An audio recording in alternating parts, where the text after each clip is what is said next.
Whenever you approach your freelancing, is it like a business in your mind, or is it tiny skills, like you're breaking yourself up into these skill sets and these projects, or is it just like this big overarching, this is my business kind of a view?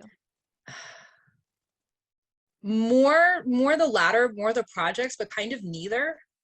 Um, I don't think either way quite resonates to how I think about it. So I think I've always thought of work and life in general as being very integrated. The lines have always been very blurred to me.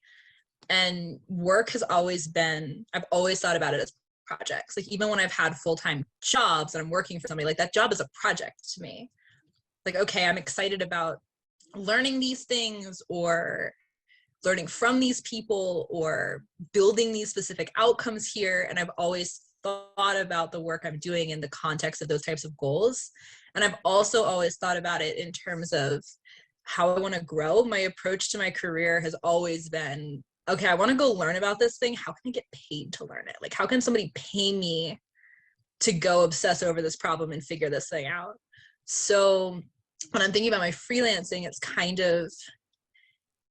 I'm kind of thinking about it from those two angles of like pretty fluid interplay between just like life in general versus work. And it's all kind of the goals for both are very entwined for me.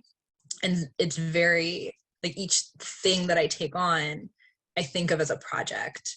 And the thing that's driving that project is either I really want to build something here, like somebody approaches me about working on a curriculum build, and I'm like, I'm really excited about this. I want to I want to build this thing too. This is my project now. Or somebody approaches me as something that I want to learn about, like a company coming to me and saying, hey, can you do all this marketing stuff for us? And me going like, okay, I technically understand how to do all of this, but I've never done it in this context before. So this is a great opportunity to learn a bunch of things. So I think of it less as like an overarching freelance business. And I don't even necessarily think of myself as a freelancer. It's more just like the term that works. Like it's technically the right term, but I don't wake up in the morning and go like, I am a freelancer. It's more organic than that. And it kind of depends on the project too.